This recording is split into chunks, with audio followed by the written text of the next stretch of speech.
Hello and welcome to our channel. Here, we delve into a world of fascinating stories, immersive adventures, and engaging tutorials on art, science, and life skills. Our aim in creating this channel is to provide content that everyone can benefit from in any field and shape their best selves. So, stay tuned, subscribe to the channel, and share your feedback on our content. Also, hit the notification bell for our latest videos to stay updated on our new releases. The merchant, seeing the donkey exhausted from today's hard work and unable to stand, wanted to understand what conversation would take place between the donkey and the cow. To satisfy his curiosity, after dinner, he went out under the moonlight and sat next to the long window. His wife, who had accompanied him, also sat next to the merchant. At this moment, the donkey turned to the cow and asked, "Friend, tell me, what work do you plan to do tomorrow?" The cow replied, "It's obvious, I'll behave just like today. When the owner comes to me, I'll kick the poison to the ground and threaten him with my horns. Exactly like yesterday, I'll pretend to be sick, lie down on the ground, and pant." Seeing that this way the donkey would still have to bear the burden of the cow, he devised a plan and said, "Friend, if you continue this method, you will ruin your life. Because tonight when I returned from the desert, I heard the owner telling the butcher something that made me shudder. The butcher plans to kill you tomorrow because you don't eat anything and are unable to work. He intends to distribute your meat among the poor and sell your skin to the tanner to make leather for me." The donkey continued, "Because I care about you, I feel it's my duty to tell you the truth. Now I have a fresh piece of advice for you, which is to eat the straw and bran they bring you without delay and with full appetite. This way, the owner will think you're no longer sick, and he'll retract his order to kill you. If you behave differently, you'll surely lose your life."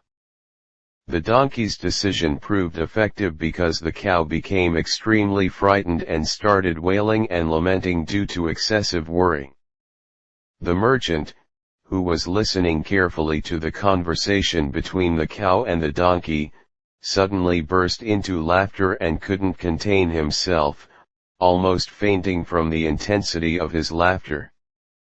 The merchant's wife, astonished by her husband's sudden laughter, asked him the reason without preamble. The husband, unable to reveal the secret, simply said, "Just be glad your husband is laughing." The wife insisted, "No, I must know the reason for your laughter." The husband replied, "I can't tell you.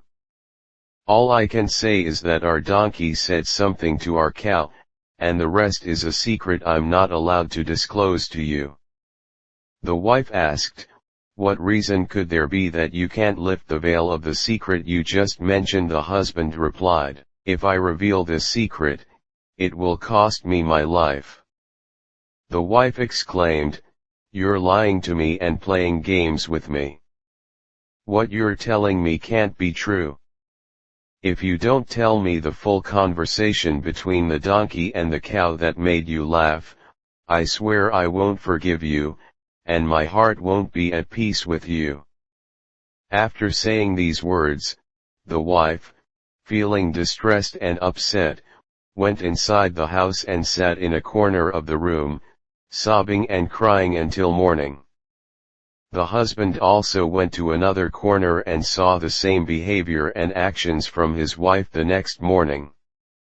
He approached her and said, "This matter is not important enough for you to attach so much importance to it and make your own time bitter without reason. It has nothing to do with you, and it's only related to me personally, as I must keep the secret. Therefore, I ask you to stop crying."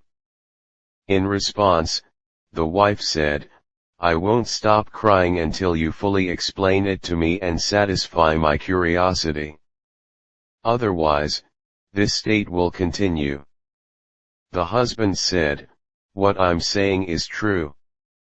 If I were to give in to your words and be reckless, I would be playing with my life."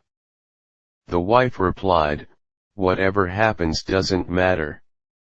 I must uncover this secret, and I insist that you tell me." The merchant said, "O woman, it's impossible for you to come to your senses, for I sense how recklessly you act, and as a result of your heedlessness and your consequent bewilderment and audacity, you'll inevitably bring harm upon yourself. I'm compelled to summon our children here so they can witness this."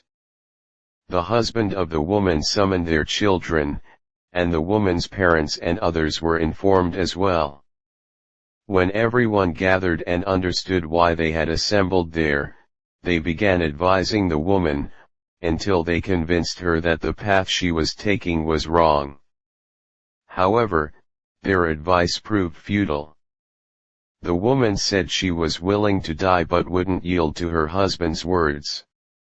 The woman's parents told her that whatever she insisted on knowing wasn't important at all and had no bearing on her or her life. They made great efforts to persuade their daughter to give up her baseless insistence, but their efforts, neither as elders nor as supplicants, bore any fruit. When the woman's children realized their mother wouldn't change her mind and would continue with her stubbornness and obstinacy, they too cried. The poor merchant, like someone who had lost his mind, looked around bewildered and was on the verge of losing his life due to his love for his wife and his desire to save her from this unpleasant situation. The Prime Minister continued the story to Shahrazad, "My daughter, this merchant had 50 hens, 1 rooster, and a dog, all of which were completely aware of his affairs. The unhappy merchant was thinking about what he should do. While in this state of mind, he saw the dog approaching the rooster, which was perched on one of the hens, and heard the dog saying to the rooster, 'Rooster, aren't you ashamed today you're doing this?' The rooster, standing on its toes in an angry manner, replied to the dog, 'Why?' The dog answered, 'If you don't know, let me tell you. Our master is not having a good time today and is not in good spirits. His wife has patience, but if he tells her a secret, her life will be in danger. The situation indicates that our master doesn't have the will to resist his wife. Since he loves his wife so much, it seems he can't bear her tears and will surrender to her kindness and lose his life. We're all worried about our master, and with your audacity, you've disrespected all of us and only think of yourself.' The rooster, chastised by the dog's reproach, said, 'What did you say? Has our master lost his mind to this extent? He only has one wife, and he can't even manage her properly. I have 50 wives, and they will do anything I want. Our master should use his brain to find a solution to the problem.' The dog asked, 'How should he use his brain?' The rooster replied, 'Our master should take his wife to a room, close the door, take a stick, and beat her as much as he can until she comes to her senses and realizes that she shouldn't ask about things she shouldn't know.' As soon as the merchant heard this advice, he immediately picked up a sturdy stick and went to the room where his wife was crying. He closed the door, and started beating his wife with the stick until she cried out, 'Enough, husband, stop hitting me. I won't ask any more questions, and whatever you say, I'll do.' The merchant saw that his wife had regretted her actions and had withdrawn her baseless insistence. He stopped hitting her and showed mercy. He lifted his hand from hitting her, opened the door, and his companions all entered the room and were glad that the woman had stopped her baseless stubbornness. They all praised the husband for finally taking action that led his wife to come to her senses. The Prime Minister, upon reaching this point, turned to Shahrazad and said, "I must behave in the same way towards you as the merchant did towards his wife." Shahrazad replied, "O father, please don't take my insistence and perseverance negatively, and don't consider it audacity against you. The fate of that woman has no effect on me whatsoever.